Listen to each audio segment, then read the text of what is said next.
Welcome to the Besties in the Books podcast, guys. I'm Liz. And I'm Ashley. And happy Valentine's Day week. Something Yay. like that. I'm pretty sure it's this week. What's up, guys? Ooh, happy love time. We love you guys. Thanks for listening, first of all. Let's just get all the love out there. Thank you This guys is our so Valentine's much. to you. Yes. Dear All you you guys. guys. Love us. That's it. I'm really bad at Valentine's writing and all that, so you know that. But that was from my heart, truly. Good. So anyways, what is this episode about? Well, this is our very cringy Valentine's Day reads. So not unlike our cringy Thanksgiving reads, our cringy Christmas reads. You know, Liz and I did some investigative journalism and took some for the team, and we read some very cringy Valentine's Day reads because we just want to feel the vibes, man. Yeah. So we're going to do that. We did that. We're going to talk about it. Holiday themed novellas, and we're going to pick them apart, kind of like Siskel and Ebert, you know, of the book world, though we truly are. Are you old enough to get that reference? Let us know. Oh, yeah. It took me a minute. Took me a minute to remember who that was. I was like, what the hell is that, Liz? Siskel and Ebert. Sounds so weird when you say it out loud for the first time after, like, I don't know, 25 years. Yeah. It's one of those words that when you say it out loud, it's like, that doesn't sound right. No. Yeah. Or like when you write it, that doesn't look right. What did I text you yesterday that I was having such a hard skewered? Skewered. Is that a Q or is it a K? I think, I don't know. I still don't know. So many ways and none of them looked right. And spell check was like, you're screwed. I don't know what you're saying. Yeah.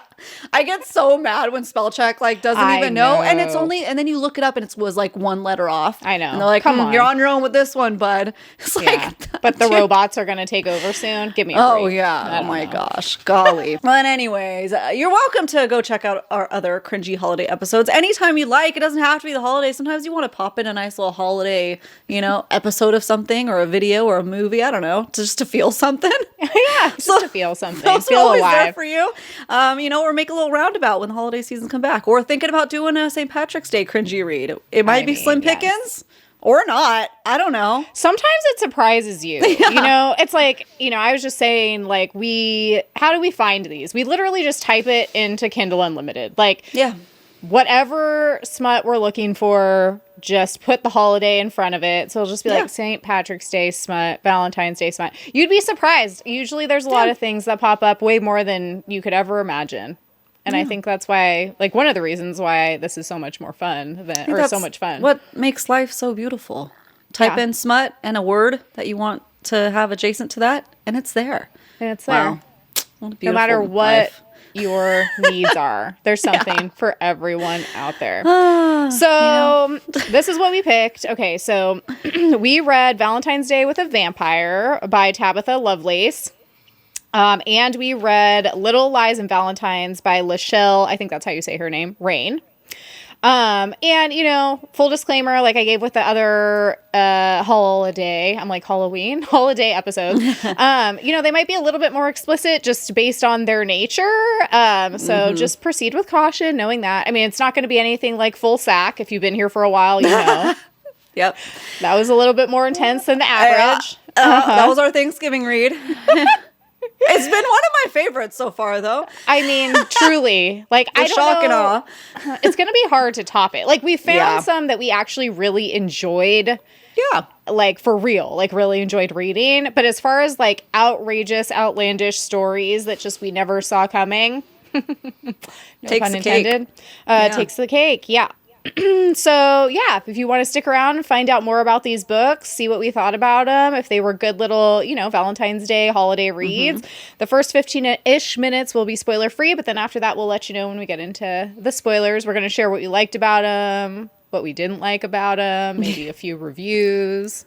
Yeah, but before we get into that, we just want to say thank you for being here.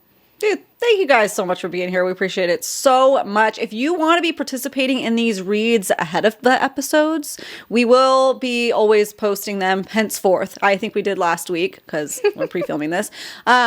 that way you guys could read it too if you want. So you have some context to these books. You can see what, we thought about them. They're only 100 to 200 pages. So if any of these books that we mention when we do these cringy reads sound good to you, you can usually read them before the actual holiday. They're quick reads. Almost like a pamphlet of a read, little short and sweet. So yeah, that's always going to be announced over on Instagram at Besties in the Books podcast. And you can also find us on TikTok at the same handle. And make sure to like, follow, and subscribe anywhere you like to listen to your favorite podcasts, including YouTube, so you don't miss out on any other future cringy reads. Am I the a-hole like we did last week? All that fun stuff. So check us out there. Love it. Yeah. So, okay. Well, let me pull up the cover. Oh, no. We're going to get into our faves and fails of the week first. Yeah. Slow your roll there, Lassie. I know. I'm in the mood. I'm in the mood to talk about this. Okay. Yeah. We got our pink and red on. We're just candy hearts, Yeah. Hey, Liz, what's your favorite Valentine's Day candy? I need to know. Cherry cordial, I bet. Of course. Yeah. Hello. Like, we know that about each other. Yeah. That was giving Harry Carey. Like, I don't know what that is. You don't know who Harry Carey is? Is this a Mad TV reference? It's SNL though, but it's Will Ferrell when he does Harry Carey, the sports announcer guy, and he always yells, "Hey, hey, Liz." Hey. Oh yes, that's right. Yeah. Hey. Yep. That's a good one. I need to know what your favorite Valentine's Day candy is. It's all coming back to me. I'm really slow on the uptick today, okay? So bear with me. Oh, yeah. That's good times. I love it so much. One of my favorites. Cherry cordial for sure. For sure. I'm trying to think, obviously everyone loves a good Reese's egg, Yeah, that's an egg, though. What do you mean? A Reese's egg? Oh. That's Easter. Whatever. Fine. Whatever. You know what I mean. A heart? A heart. Everyone loves a good egg on Valentine's Day. Obviously. As one does. People nodding in agreement. Yes, of course, Ashley. Why are you questioning? I literally been crying. That's the most hilarious thing about Reese's shapes, though, is they're kind of like they're all the an same. idea, a concept of a tree. It's like a squiggle. It's like an egg. It's really kind of like a heart. It could be a heart. Truly, they don't look that different. I've seen some really creative, beautifully done chocolate shapes out there. Reese's, I wouldn't say they've nailed it on that one, but we buy it anyways. So it's like the LaCroix of hearts. It's just an egg shape. The LaCroix of chocolate candy shapes is Reese's. That's 100%. So you guys know what I mean. It's the Reese's heart, Reese's in the shape of whatever holiday it is. Those are always good. Yeah, sure. Yeah. But what about you? Are cherries your favorite, or do you have another one?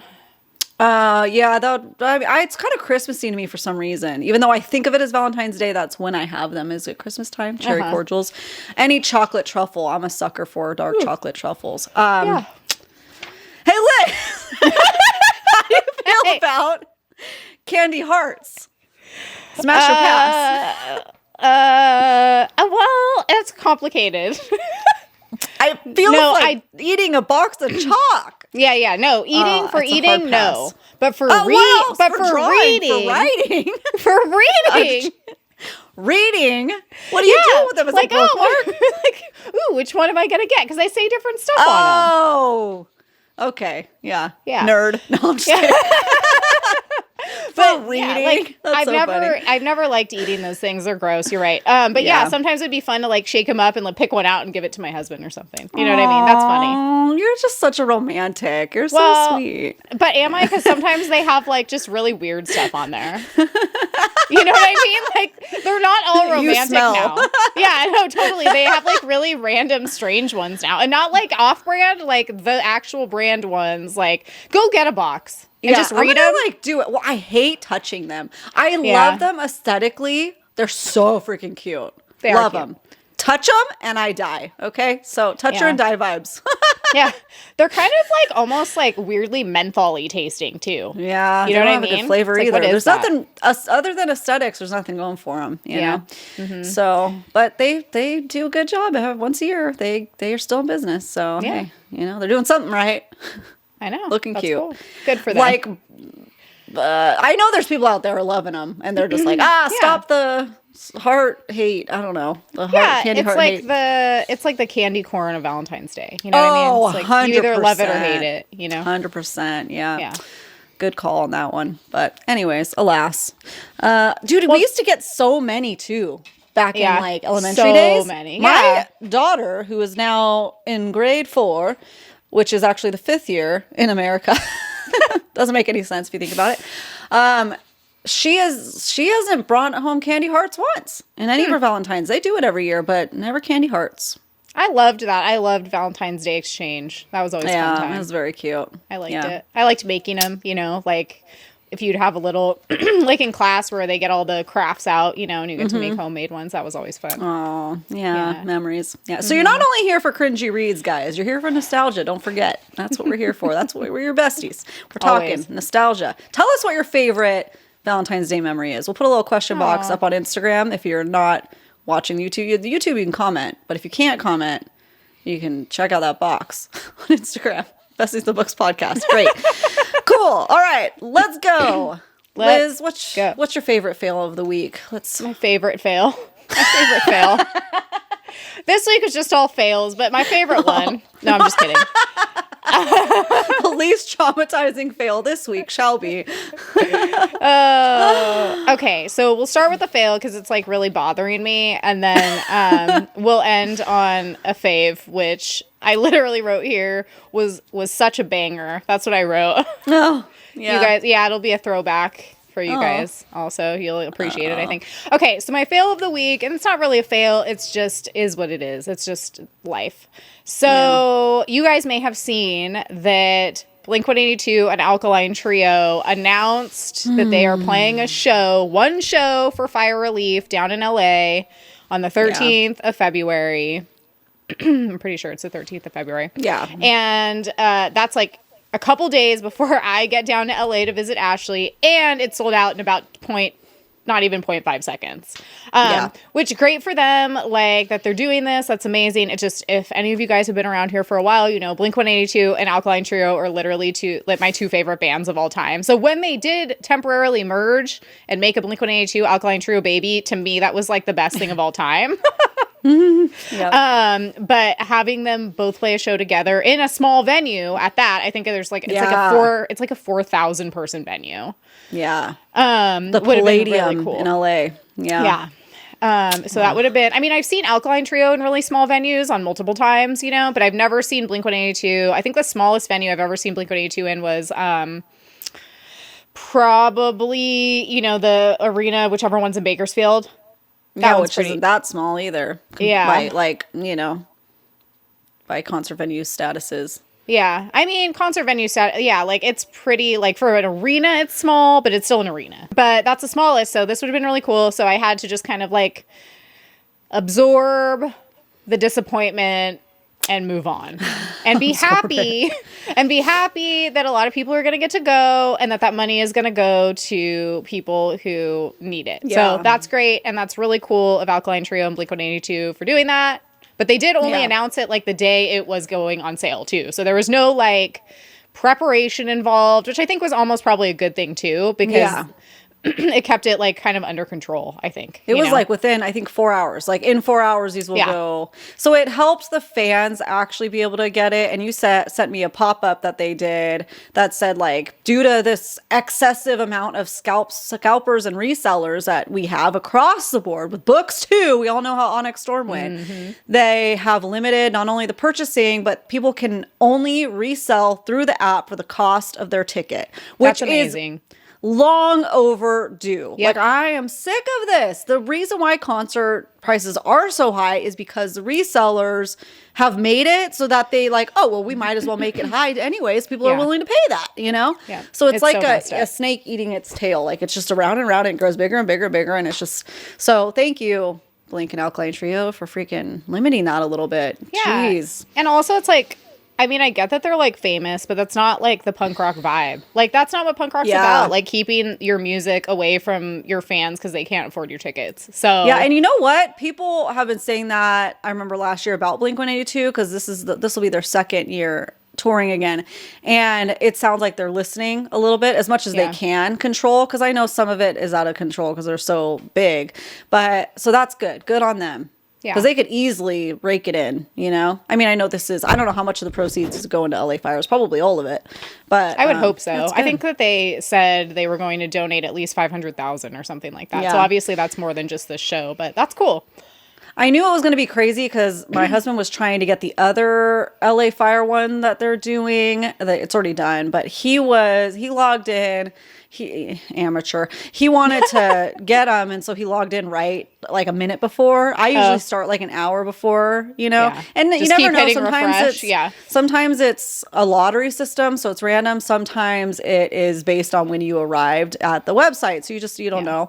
But he got there a minute before, and as soon as it accepted him at the exact time, he was number like 10,500 in line.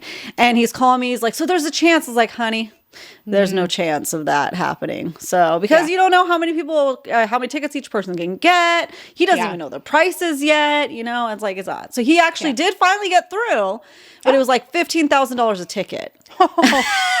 And this was to see who? It was like a whole bunch, like Lady Gaga, Billie Eilish, like a ton of people. It's like a huge benefit. Like, and I'm like, that you can, and maybe it wasn't 15,000, but it was like in the thousands. And I'm like, you could pay a fraction of that for like a whole weekend at Coachella and see the same people, and they do full sets. This is only going to be like a few songs per person, you know? Right. So. Yeah, well, I decided to get into the queue just to see, because I was curious if I'd be able to. And I did. I got in the queue. I think when I finally made it in, there was about 6,400 people ahead of me. Well, the venue only has 4,000 seats, so, or spaces available or whatever. So I was like, well, okay, but I'm not even sure. I tried Googling it to see what tickets went for, and I couldn't even find it. So I don't even know how much tickets ended up selling for, but hopefully it goes to where it's supposed to. And, you know, Blink-182 is famous enough to where they can really, if they want to start, you know, setting limits on those things, like resale prices and stuff, they could really make an influence moving forward with other people. So that could be really cool. Yeah. Especially because artists, like, you know, most of them, they're there for the art of it, you know? Yeah. And like you said, it's not very punk rock to be like, $1,000 a ticket for general admission. You know? Like, that's crazy. Yeah. So anyway, that was my fail, but only because it's sad. And it just so happens to, like, every time something like that, when she has to play, you know, she has to plan, obviously, X amount of time in advance, and there's always something that ends up being announced 1 or 2 days on either side of her visiting. It's like, it's crazy. But I'm hoping, fingers crossed, what I'm hoping is that they might just tour together. Yeah. Because that would be literally my dream come true. Yeah. So, okay. So my fave of the week was I went and had a little sleepover at my sister's house. And if you guys have been sticking around here for a while, you know that we have been rewatching Seventh Heaven from the beginning all the way through the end. It is so good. That's what I meant by like nostalgia throwback. All I put here was that Seventh Heaven season 5 finale was a banger. Nobody said no one ever except you. Dude, it was so would good. You catch Seventh Heaven last night? What a banger. It was so good. Like, it was 2 parts, which is great. It's so like even longer. I mean, me and my sister were literally screaming. Her boyfriend was like, "Are you guys okay?" Because we were like, "Oh my God." Like, the reveals were crazy, the chaos, the drama. Like, if you guys are doubting if Seventh Heaven is actually good, like, because I was skeptical because I used to love it when I was a kid. You know, we used to watch it. And my sister was like, "I think we should rewatch this show." And I'm like, it's probably boring, you know? Like, I feel like a lot of those old sitcoms are kind of boring now. Yeah. And no, it is not. It is anything but boring. It is grade A drama entertainment while simultaneously being like wholesome enough to where it's like you can watch it with your kids. Like, it's basically PG. You know what I mean? So it's great. It's like all good. And then what I loved about it too, this was like a side note, because, you know, if any of you guys are watching, I don't want to give away what happens. We'll just keep it at, it's awesome. Spoiler free. Spoiler free. So part of the episode too is that Annie, who's obviously the mom, she is starting to go through perimenopause. And one of the things I love about Seventh Heaven is that it's very ahead of its time. Like a lot of the episodes talk about issues that we're dealing with today. It's actually quite, I'd say, progressive and liberal of a show, which is also really interesting. Yeah. Not entirely across the board. However, in most cases, which I thought was interesting because, you know, I was allowed to watch it as a kid and I was like, they're so much like more liberal than my own parents. That's so weird. But I just thought it was cool that they even brought up perimenopause because no one freaking talks about it, first of all. Yeah. And the whole episode was just hilarious because she was talking about how she was just like, I don't care anymore. I need you guys to leave me alone. If I feel like doing this today, you're going to let me. I'm only here like my whole life just to serve other people. I'm not right now. Like, and I was like, good for you. I'm like, I love that we're bringing awareness to this weird time. That's also very transformative and I feel like positive time for a lot of women when you kind of stop caring about pleasing everyone else at your own expense, we'll say. Yeah, for sure. I could see that. So anyway, Seventh Heaven for the win yet again. Here we are. We're literally been watching it for what I feel like is forever, and we have only now just finished season 5 because there's like 11 seasons, and it was back in the day when each season had like 20 plus episodes. Oh, wow. Yeah. Making your way downtown. Yep. It'll be a while. Faces pass. Homebound. Yeah. That's great. Good stuff. So, okay. So what about you? Well, faves and fails of the week for me shall be about my birthday day because that is the week that we are filming it. My birthday was yesterday. Yay! So let's talk about that. My fave was that, okay, I didn't get birthday blues this year. That sounds like dramatic, but those who get it know, like there's just like something that happens sometimes where you just don't want to do anything and you are just collapsing within yourself and you don't know why because you're supposed to be happy and but like, everybody leave me alone. I don't want to do any of this stuff. But that didn't happen this year, so that was good. So what was my fave of it is that, okay, I turned 37. I couldn't have chosen a more 37 feeling of a birthday. And I mean that in not a negative way, just an accepting way. What did I choose to do? Well, my husband asked me if I had any ideas of what I'm going to do. And I'm like, you know what? I have my routine on Monday, and I have my routine because I like my routine. I go to the gym. My daughter goes to the daycare there. She loves it. She has all her friends. She begs to go. And I get to go work out and then hit up the sauna and read and do the jacuzzi. And it's freaking chill. And I get to take a shower in peace. People don't bother me, just like the Seventh Heaven mom. So it's great. I was like, why change that? Because I kept thinking, it's my day off. I shouldn't work out. It's my day off. But I'm like, you know what? I want to go. So we did that, and I treated myself by just doing the bike and some arm lifts instead of like Monday. I usually do the treadmill, and that's torture, but I do it. So I treated myself to a different workout. How about that? So, and that was great. Husband went with me, and then he left to go get some birthday treats for me, and then came back, picked me up, and we got to have that delicious donut that I posted on my Instagram stories. Yes. I don't even like donuts, and this thing is like next level. It's like a pastry, truly. Like the one I get with the coconut, it's like a cream puff, like a whipped topping. So good. Amazing. And then we watched Joker and we hung out and then we went to Pizza Port. So I just had my perfect day, like of chillness. Nice. I love it. It was great. Low key. That's what I wanted this year. Some years you want like to hang out and have a big thing. Some years you just want to be low key. This year was my low key year. I wanted to read Hunger Games, which I finished the second book. Stayed up till midnight last night reading it. Couldn't stop. Catching Fire. Yeah. Oh my gosh, it was so good. You guys, I can't wait to do the mini episodes for you guys. It is so good. Jump on that reread if you haven't yet. I'm reading it for the first time and I have thoughts and I have feelings. And the rereaders do too, because you can't not. I love it. Okay. So good. My fail, I'll just keep it the same day, would be, so we finally watched Joker 2, which I had been wanting to watch. I love the Batman franchise. I love Joker. Rest in peace, Heath Ledger. And I love Joaquin Phoenix. My fail is that I had to see Joaquin Phoenix in such a state as he was for that movie. It was horrific. Did it give you the ick? Like, do you have the ick for Joaquin Phoenix now? No, because I can see it from like artistic perspective. Yeah. You know, okay. I just felt bad for him. I don't have the ick, but Yeah, I'm just okay. like, oh, don't do that. Because he's also meant to be a guy with like a little weight on him too, you know? So it was like really, I knew it was coming, but it was just hard to watch. It was a really like depressing, sad movie. Yeah. So because of your warnings and everybody freaking just ripping that movie to shreds, my bar was low. But we were kind of like, there's nothing really I want to watch. That one's been on my mind. We might as well just give it a try. And we liked it. Okay, that's Bar's good. low, and I knew what I was going into it. So I think that's a key thing.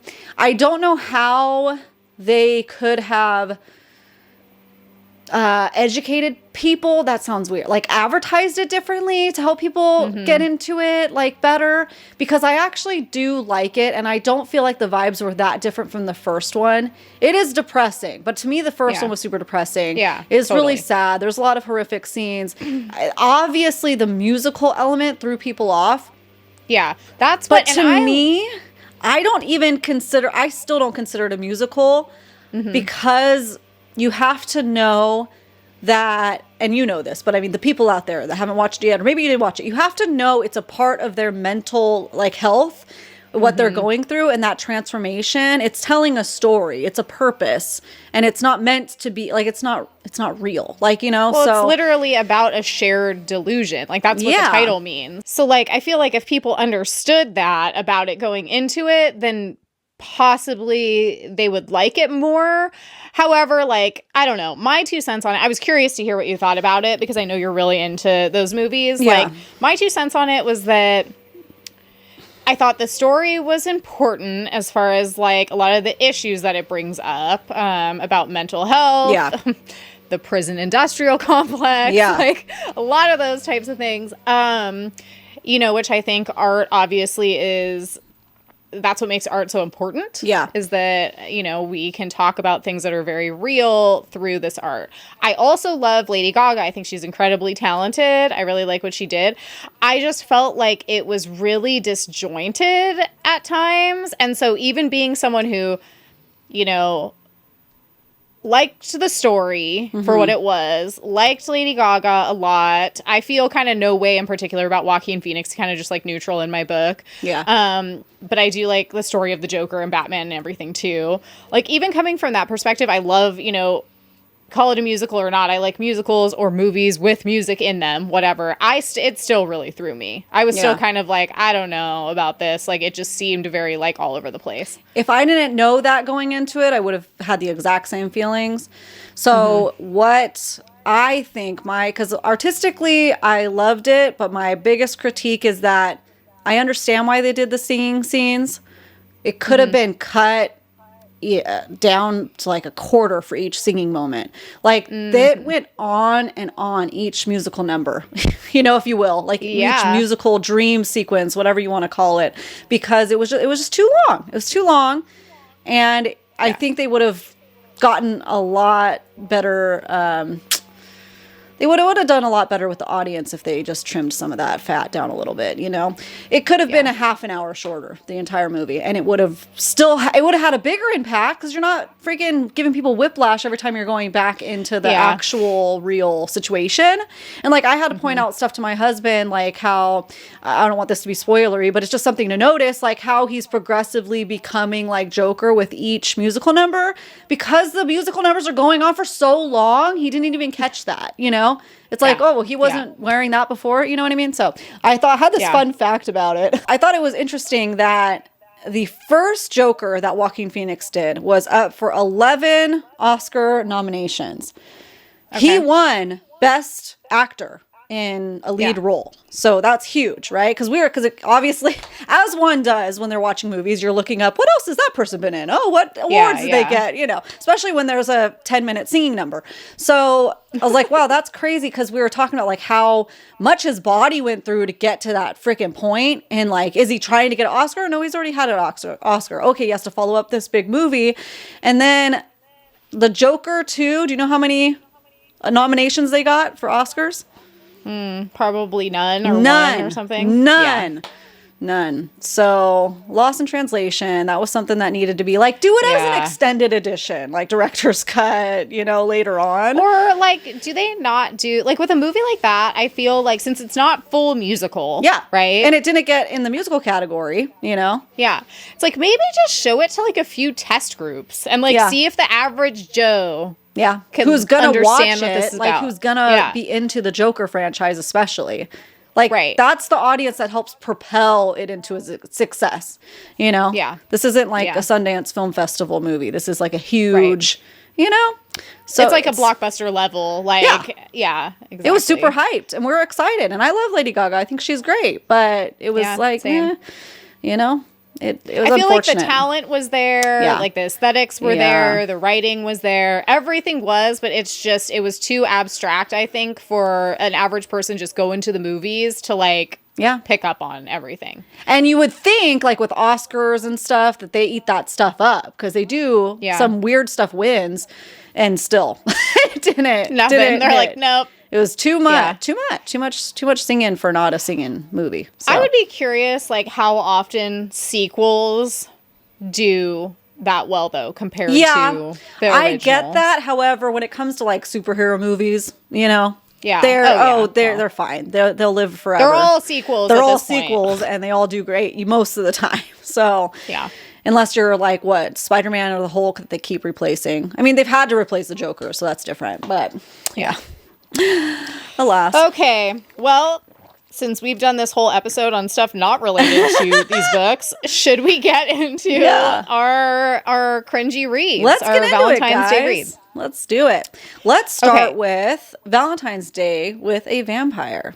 Yeah, so I have the cover here. Okay, so it's so pretty. It's so cute. It totally matches you too. So cute. Yeah. It's apparently so it's by Tabitha Lovelace, Monster Smut. So there's more than one of these. I don't know how many there are in the series, but it is part of a Monster Smut series. It's Valentine's Day with a Vampire, February 1962. So it's supposed to be very like old-timey, I guess is the best way to put it. Like old-timey, like detective-y kind of like What's that famous like detective guy? Not Sherlock Holmes, obviously, but like the 1920s, 50s guy. He'd like go to his office with the glass and it would say like detective on it. We're like, hey, listen here, sister. I got a new report for you. Like that, exactly.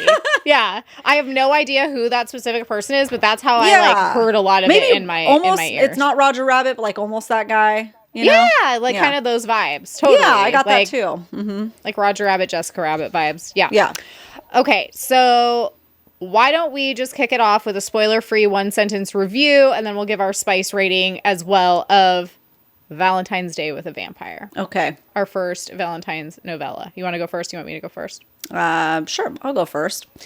Okay, go for it. Valentine's Day with a Vampire, which I also thought was Valentine's Date with a Vampire until I was reading your show notes. And I was like, wow, cute. I added extra words, That's letters. fine. For me, 2 stars. Ugh.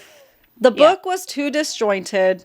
Felt like a rough draft or like an outline of an idea, except the spicy scenes. Those ones were pretty fleshed out. Pun intended. And the side quests didn't make any sense. And to me, especially the 2-star, is because the relationships were not believable overall for me. Mm-hmm. So, there you go. There's that. Yeah. There we go. There you go. So my basic review, spoiler-free review of Valentine's Day with the Vampire is also 2 stars. I rated it 2 stars for the same reasons you rated it 2 stars. And we haven't talked about this at all. This is like the first time, like literally nothing was said. We had so much going on that we didn't digest either of these books together yet. So you're seeing it right here. So it was like there wasn't enough information in a lot of cases to make it make sense. Mm-hmm. And then it was just kind of, like, as you said, disjointed, confusing. The characters were kind of just like, I don't know, kind of fell flat. Even for a novella. I don't expect as much for a novella because I understand that it's shorter. But yeah, I just felt like it didn't really make a whole lot of sense. And there were a lot of typos. And that to me is one thing that'll definitely knock down my star rating because it takes me out of the story. And like, I get that stuff happens. Even sometimes with really popular books, you can get a typo or two. But this was very consistent. And it was like, no. Yeah. Absolutely not. So 2 stars because it was like, I'd say mildly entertaining. Yeah. I mean, if it was 500 pages and that bad, 1 star. Like, give me my life back. Like, do you know? Yeah. But because it was short enough, that is fine. 2 stars. Yeah, it was like pulling a Band-Aid off. It was over quickly. Yeah, totally. I rated it a 3 spice because it was spicy for sure, but I feel like it could have been more. Yeah. There's like one scene in there that's a little taboo, but other than that, Yeah. And we'll talk about that a little bit later too, because I have it on my list of stuff. But yeah, I feel like I want to say I almost made like a mental note, so not an actual note. So this might not be accurate at all. There's different levels of notes in our system. Yeah, so in our arsenal. With me here. But I want to say that, like, we didn't even get a spicy scene until maybe around 50% in. Yeah. And so I was kind of almost a little bit, like, bored in the beginning. Because, like, with a novella like this, it's like, I expect, like, we don't have a whole lot of time. It's not like we're world building here. Yeah. You know what I mean? It's like, what are you doing? Why are you, I don't know, keeping the spicy scenes from us? It's a Valentine's Day book, for crying out loud. Yeah, about vampires. I don't know. Yeah, so yeah, that's why there's one taboo scene, kind of. I would say it's kind of like borderline. Yeah. But like I said, we'll talk about that later. And so that's why I rated it a 3 spice. I don't know it would be necessarily anything that was super triggering for anyone, though. I don't think so. I mean, maybe. But I mean, it's vampires, not. So you can imagine what that might be. But I don't know if that's triggering. Yeah, exactly. Unless you've been, by a vampire. So we're not here to judge. Yeah. We're not here to judge. We listen, but we don't judge, as we say. Yeah. The part about it not getting any spicy till 50%, it would have been fine for me if, like, the first 50%, like, had a better flow. The information that they gave us mattered. Yeah. Like, it was helpful. Like, it helped move the story along. Like, any of those things would have been a redeeming quality. But unfortunately, like I said in my review, I felt like the only well thought out writing and scenes were the spicy scenes that then you don't get till later, so. Yeah, they weren't particular. I didn't love them, but they weren't cringy either. They were just kind of like, okay. Yeah. Okay, they didn't throw me like some of the other stuff we'll talk about, I guess. Totally. Yeah. Oh, I'm excited. Okay, so should we get into the spoiler section? All right. Vampire, crow, raven, That means spoilers are coming, guys. Wake up. Here we are. Wake up. I know. If you're still stuck on Blink-182 and Seventh Heaven, we apologize, but we're here now. Okay. So this is the part where I just tell you guys very briefly what this novella is about. That way you can kind of, have some type of context for, this conversation moving forward about it. We have this lady named Evelyn. She gives, like those old school detective kind of vibes. Like, you can just picture her. You picture her like, the lady on the cover that I showed you guys. She's a Jessica Rabbit type. She's, super beautiful and put together, red lipstick, just like, old timey. I picture her smoking a cigarette, but on one of those like long things. You like know a what I mean? Cruella de Vil stick. Yeah. Yeah, Cruella de Vil stick, whatever those are called. Yeah. She wears high heels a lot. Like stilettos, she pencil cool. skirt. Yeah. Yeah, she seems cool. Very Mad Men kind of vibes. Okay. So she is a vampire hunter. I think she hunts like all paranormal stuff though, right? Or she just specifically clear. Vampire? That wasn't clear. Okay, yeah. I mostly got a vampire. lot of this wasn't very clear. Yeah. So here we are. We're just piecing 2 and 2 together as we can. Okay. So she basically, this is the whole book. She like meets the vampire guy and they kind of end up having a little bit of a thing for each other, but then she finds out he's a vampire. So then she actually needs to kill him because he's a vampire, but then they like each other. So instead they fight some kind of inconsequential monster and then they end up being together. Yeah. Right? Like, did I miss anything? I feel like that was like pretty much the gist. Yep. Okay, here's my little synopsis I got for you. Okay, Since I wrote it, I'm gonna say it. Okay, yeah, say it. Say it. Vampire hunter goes against all she stands for, including that her sister was killed by one. Okay? Oh, I forgot about one that little part. tidbit that you would think would be like pretty sound, like hill to die on, if you will, to not go with vampires. But okay. Yeah. Quickly falls for Lord Vampire Daddy. They fight some otherworldly monsters he accidentally summoned very quickly. Very quickly, they take him down, and then they do it. Okay? Doesn't quickly get to that part, but they very quickly take down this all-knowing, powerful being that he accidentally summoned. Great. Yeah. They fight off the monster again later on. They do it some more, but this time on Valentine's Day. Oh, yay. Yeah. They profess their undying love and that they were destined to be together because she has the blood of like Lilith or something. She gets like a little bit mad at him, but then is like over it because that's stupid. And and then he tells her that the statue that they had a bidding war against originally represents a prophecy of Chalice. Yeah.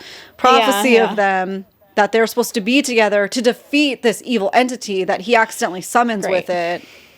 But I can't stress enough how easy it is for them to defeat this entity together, like half a page. Right. I mean, yeah. Yeah. That was like the biggest problem I think I had with the book. So, okay. I feel like that is a good summary. So why don't we start here? What was something that you liked about it? Say something nice. Say something nice to the group. Okay. I liked at the beginning the quoting of Edgar Allan Poe and the Raven. Okay. Yeah. It really set the mood and it made me like excited, but it kind of like that was the last time that I liked it. You're like, I liked it when it was a different author's writing in this book. It wasn't? Was it really? No, like, because I'm saying because she's quoting Edgar Allan Poe. Yeah, got it, yeah. But I mean, she tied it into, but yeah. That's true. I liked I'm it just when making it was a a different author. See, I was mean, I didn't even try. Okay. But yeah, I liked the vibes that she painted, that 20s, or 60s, as you say, 70s maybe, detective vibes, gothic. Yeah. Love that. And that's where it ended for me. What about you? What'd you like? I mean, I would say I liked the vibes as well. Not specifically the Edgar Allan Poe thing, but just like I like those old-timey vibes, but I didn't like how that translated into the writing, so whatever. That kind of neutralizes itself. So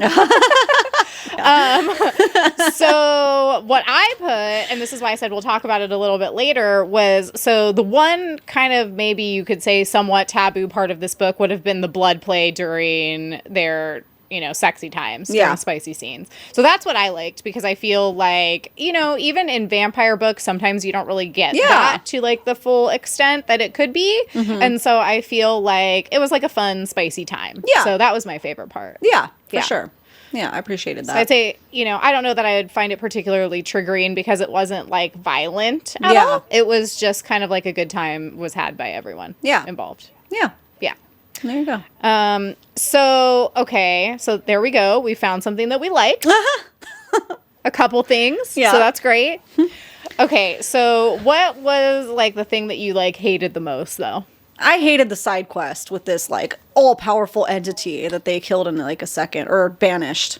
Stupid. Dude. Like you can't make something be so monstrous and awful and powerful and then be like, wah, it's gone. Yeah. That's what it felt like. Like pointless. Yeah. Don't. And then it happened again a second time because they didn't really banish it. Great. Well, and that kind of made me dislike the MMC because I was like, wow, you kind of suck. You didn't even like get rid of it. You just, like kind of made it worse. Even there's a scene where he like defeats this other powerful vampire really briefly that I just remembered right now. And again, it's so fast. Or she defeats him. Like he does because he turns into a bat. Oh, the bat. Yeah. I forgot about that. He does turn into a bat. So fast. If you like that. It's like, boom, turns into dust. Yeah. You don't do it if you like it though, because it's like only a second. Like yeah. But maybe you could picture him in his bat form more often. True. Yeah. Yeah. Your imagination, just whatever you want. So I kind of put a similar thing. I said, the fact that there was no actual conflict. Yeah. Like, what the F is an eldritch being? Yeah, there you go. There's the... Yeah. Okay. So that's what they called it. I literally had to Google eldritch being because I didn't know what the heck that is. Yeah. And it's just like an evil paranormal being. I was like, I need more than that. Like, I need to know what it looks like more. I need to know why it's there. Why is it mad? What does it do? Why is it mad? Yeah, what does it do? It's just like, I'm here. Oh, I'm gone. Yeah. It was that easy. So he's not very powerful. That's what I hate. So, yeah. So I didn't like that either. It seemed very pointless. I completely agree with you. And then I put, they're just destined to be together at the end, so it doesn't matter that she was supposed to kill him, ? Yeah. So it's like, I didn't like that because she's obviously part of this, like, bigger kind of, like, underground secret society of, like, monster hunters or whatever you want to call them, okay? And, like, her boss is like, you need to kill him. That's your job. Yeah. Or you're going to be, like, out, you know? And she's, like, all conflicted about it, but then they just start together. I'm like, what happened with that loose end? Like, what was that whole fine? phone call about? Why did I have to read that? And then nothing. Yeah. And then, oh, well, they're just together. I guess maybe because now they're super powerful, so it doesn't matter. Yeah. But that wasn't communicated. Okay.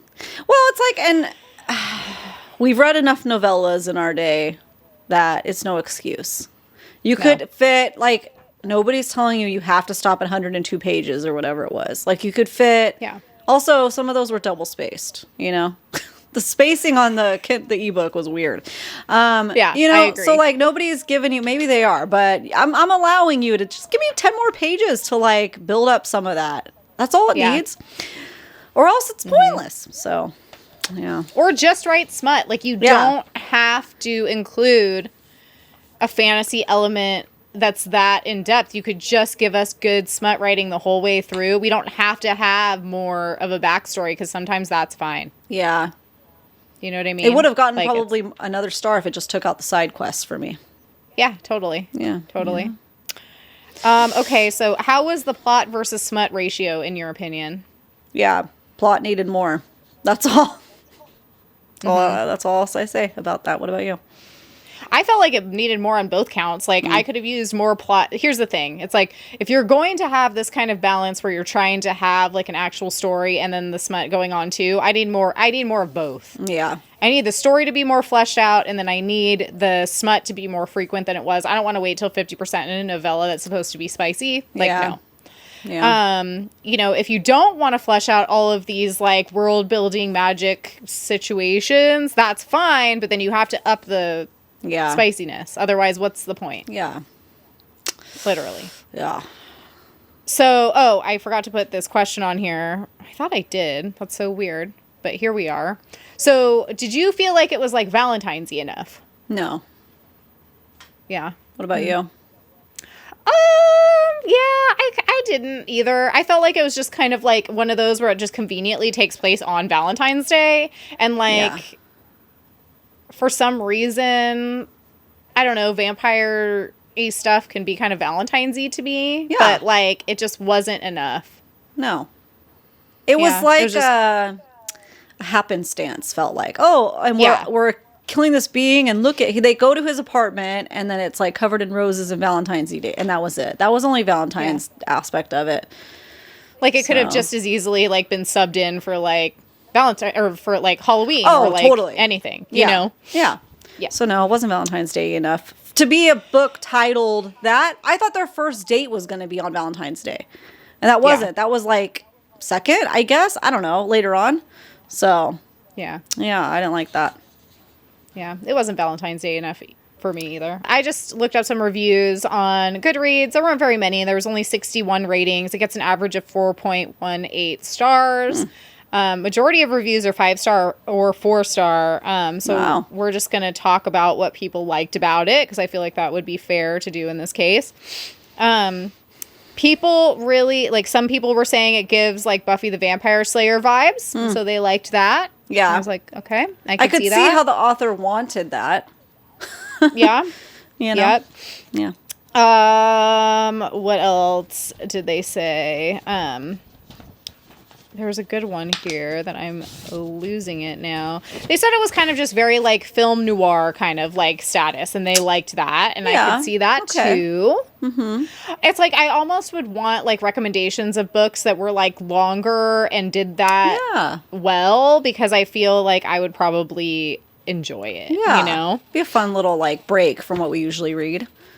Yeah. A lot of people were talking about how they really enjoy the whole Monster Smut series and the nostalgia vibes of these stories. So it's like a whole thing with this whole series is they're all written kind of that way. So it seems like the reviews here are people that are really into that style. And so it resonated with them. Yeah. All right. That's pretty much all I could find. All the low ratings were just star ratings, not actual reviews that were written out. Yeah.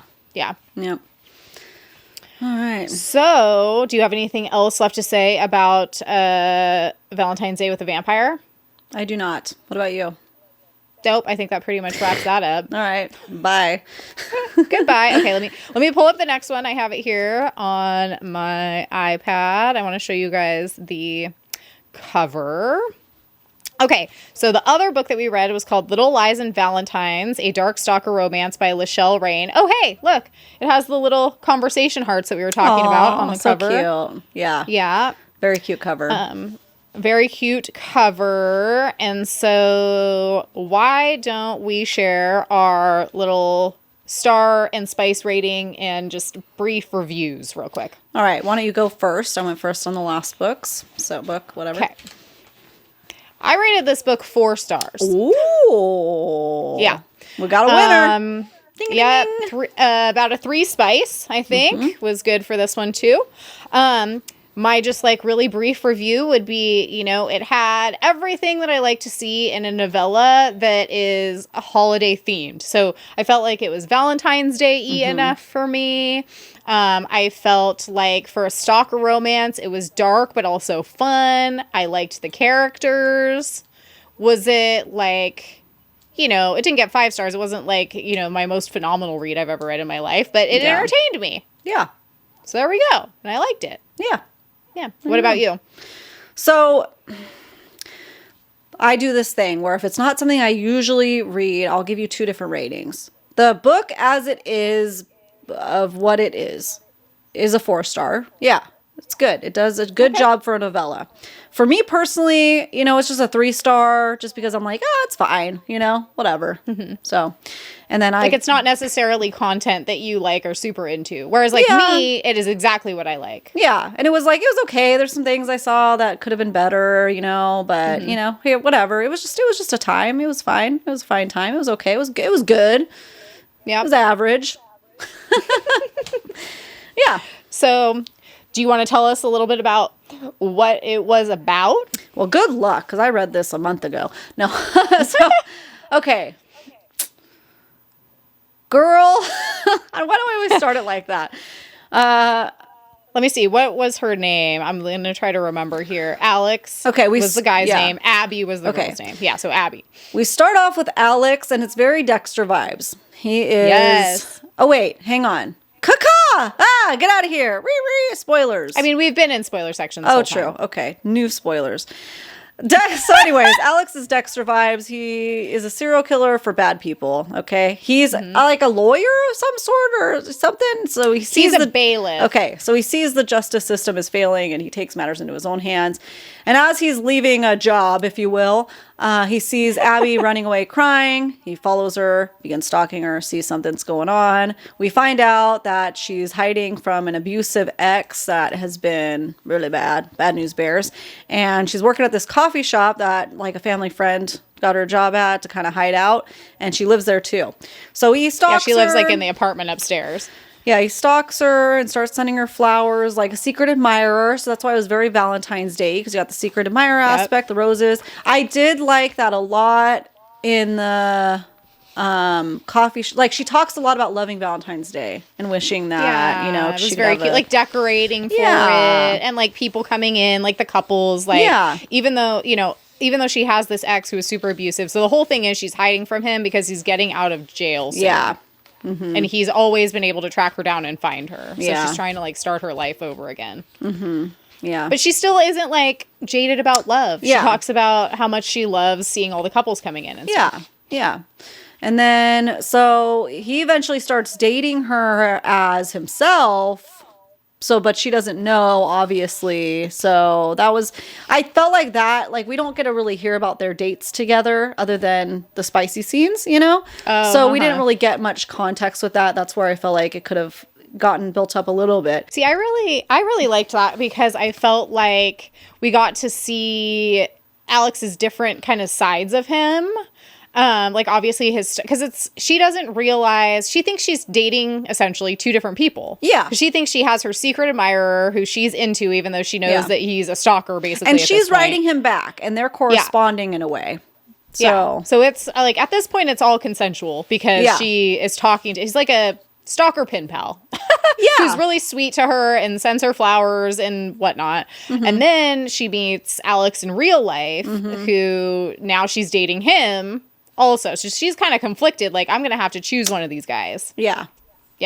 Yep. I liked that. So eventually he does tell her he like makes a remark that only the secret admirer makes and realizes that it's him. And then everything comes to a pretty big crescendo. Did I use that word right? When the ex gets out, finds out where she works. This scene was a little, I wish somebody came to her rescue, but we'll talk about that in a second. Her ex comes to the coffee shop and is abusive to her, ends up hitting her and fleeing. And then she is kind of hiding out. This is before actually she finds out that it's him, right?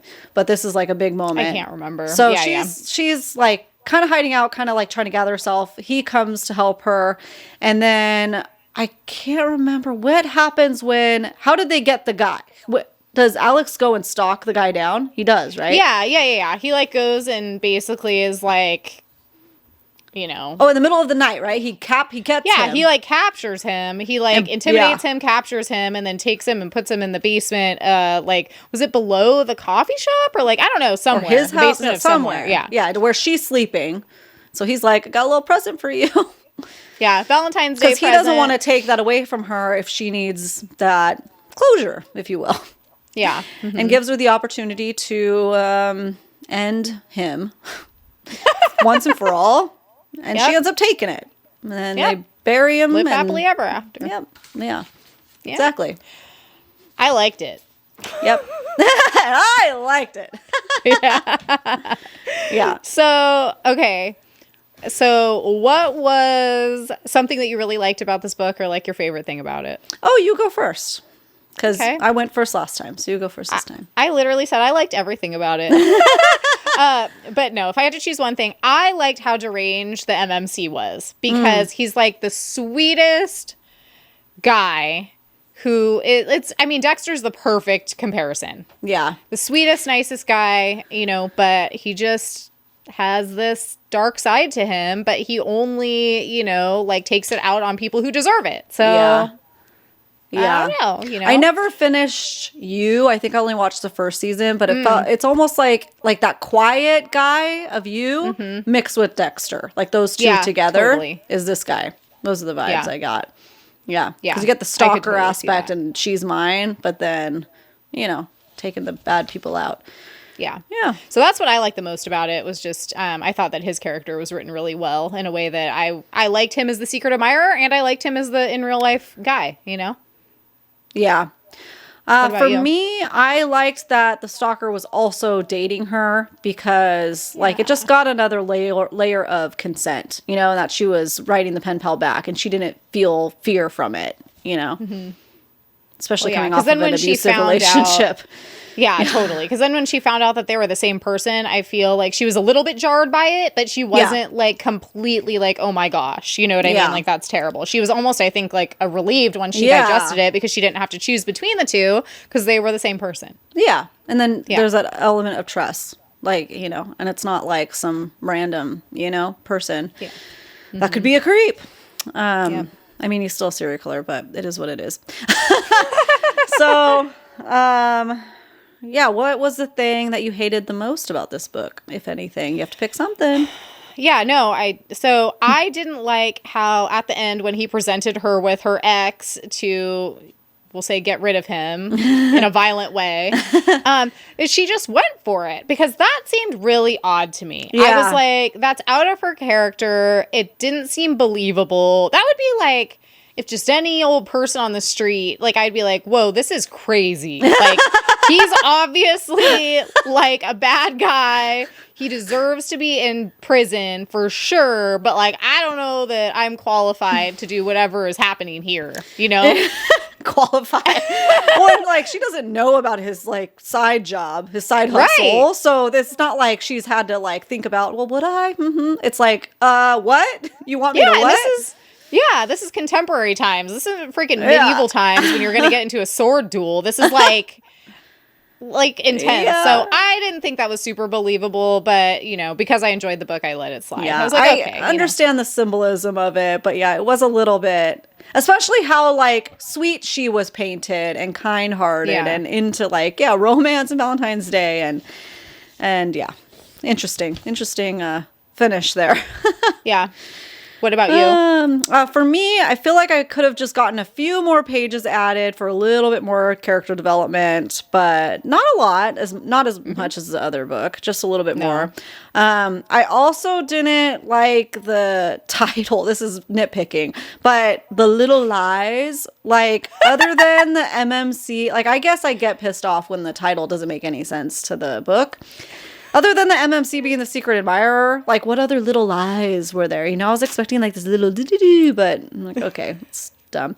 And then also, we just don't really get to see the relationship develop, like I mentioned, with the dates, you know? So I didn't love that. And a lot of the pen pal writing, we don't know what she's saying, but again, it's a novella, so I'll let it slide.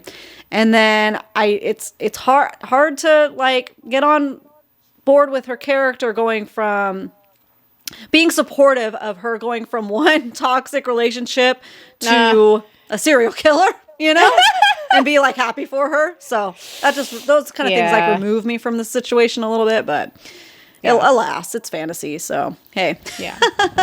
It's true. It's not real. So we don't have to think about it that deep, you know? Yeah. How did you feel the plot ratio was? Oh, with the smut? Spicy scenes? Yeah. I liked it. I thought it was good. Yeah. Yeah. Yep. Yeah, I was totally happy with that part of it. Mm-hmm. Yeah. I think because the dating aspect went in, so we got to have those spicy scenes sooner than if it was just a secret admirer. Yeah. Obviously, that would have taken longer. Yeah. Yeah. Lots of sexy notes. Yeah. And we kind of already answered sexy this, letters. but Valentine's vibes, very. Yeah. Great. Perfect. If you're looking for a Valentine's, out of the two books, which one would you recommend? It would be The Little Lies and Valentines. If you want to feel those Valentine's Day vibes, go with that.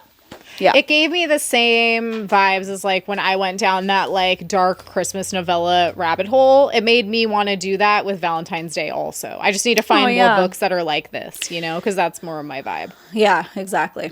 Yeah. Mm-hmm. Mm-hmm. So do you have any reviews of this one? So, Little Lies and Valentines. Both of these being, I feel like, indie authors, they must be. And novellas, there's not that many reviews in general. This one had, where'd it go? About 672 ratings, 3.58. Yeah, so this one had less, you know, stars than our other one. So interesting. Take that with what you will. Let's start with our 1 stars here. Let's keep it nice and negative. Lauren says, 1 star. I wanted to like this book. I really did. It was a good idea and it had good bones, but the story deserved to be a full-length book instead of trying to cram everything into about 100 pages. It ends up just feeling rushed and confusing. I wanted a quick read, but I've had plenty of just disappointments. If it had been a 200-page book, I feel like some of it could have been built up a little bit more. That's all they needed. Yeah. Another one, this one's from Amy. While this wasn't the most fleshed out, detailed, and perfectly written dark romance novella, it was still entertaining and definitely had the potential to be better. So those are kind of mostly what 3 stars were. And then someone I just put, Emily gave it 2.75 stars, and I just wanted to call her out and be like, really? 2.75? Yeah? Okay. All right. Just give it a 3 star. I know. We know how we feel about that. Oh, I loved this 3 star. You're terrified of your abusive ex finding you, but you leave the door unlocked to your place day and night in case your stalker decides to pay a visit. And your BFF knows about your abusive ex and tells you that you have a stalker, and she's like, yes, queen. Okay, girly pop, 2.5 stars, but I rounded up to 3 to be nice for the spice. Yeah, that was super problematic. That's where it comes in that it's fiction, you know? We got to just enjoy it for what it is, because it is lots of times very it won't make sense. Yeah. 5 stars from the Sugared Bookworm. Hotness overload. I accidentally found this book and I'm so happy that I did because I loved it. Alex is everything. He's sweet and swoony, but has a dark and twisty side. Yeah, I'll say. From the minute he sees Abby, he's going to do whatever he has to protect her and give her happiness. And Abby, she's understandably wary of strangers. Not wary enough, in my opinion. Not wary enough. That's okay. But I love how she finds her strength and takes her life back. I love this so much. I need it on paperback. Yeah. So there you go. Yeah. That's a little pooling of reviews there for you. So there you go, guys. There you go. There you go. There you have it. If you're in the mood for Valentine's Day novella, if you have some good suggestions, send them our way. Maybe we'll read some more. Yeah. So should we wrap this up with a smash or pass real quick? Let's do it, guys. Valentine's Day, smash or pass. I try to think of Valentine's Day themes. I mean, we did that last episode. I couldn't. So we have something else for you. They're just random. You know, missing opportunity for media, I guess. Valentine's daddies. Okay. Okay, this is inspired by a reel Liz sent me, and I about passed out from the, what did I describe it as? A core awakening moment unlocked for one of my first crushes, I think, as a child. So, oh my God. Smash or pass, Liz, Bambi's dad. I mean, after seeing that reel, it's definitely a smash. I think like before that, I might have been like, I don't know. But after seeing it, I'm like, yeah, he's got something. That artist created his essence. His 100%. Yeah. As a man, like converted it to a man. Yeah, it's like if Bambi's dad was a man, like a fey man. Yeah, this is what he would look like. He gave, like I said, he gave Lucian vibes, in my opinion. Yeah. Yeah. Dude, obviously smash for me, because I remember as a kid being like, that deer. I mean, I didn't know what I was talking about in my head, but like, you know, I was like, that's a hot deer. That's a hot deer. I don't know. You know, sometimes if you know, you just know. Yeah. Yeah. Yep. Even if you can't conceptualize it. We'll have to, when we post this for a vote, we'll have to include the video so that people can get the full visual representation. Yeah. I think it's going to be. I mean, it's a vibe. He's like the freaking king of the forest. Hello.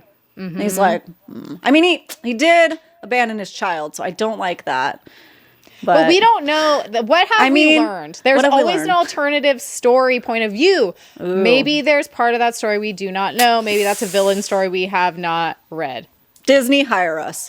Let's go. Hello. Hello. Okay. So I don't think we've done this one yet. And in light of... I'm like, why am I blanking out? Onyx Storm being out. Yep. We have to know, and I'm pretty sure that we know, but I have to know. Smash or pass, Taryn. Oh, smash.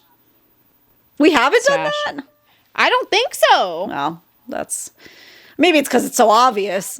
I know. Well, that's what I thought. I was like, I just want to make sure that this is like, you know, everyone's on the same page here, because Taryn is literally everything. And I have a bigger crush on him than on Xaden. I said it. Oh, yeah. It is what it is. Yeah. Especially now. Yeah. Especially now. Yeah. We'll get into that on a different episode. We don't have Or we already have. And we'll link it down below if we've done our own storm video, because this is coming out in a few weeks. So that's true. But yeah, I think Taryn needs... Can we get his book? That's his book I want to read. Yeah. Hello. Yeah. So, all right, guys.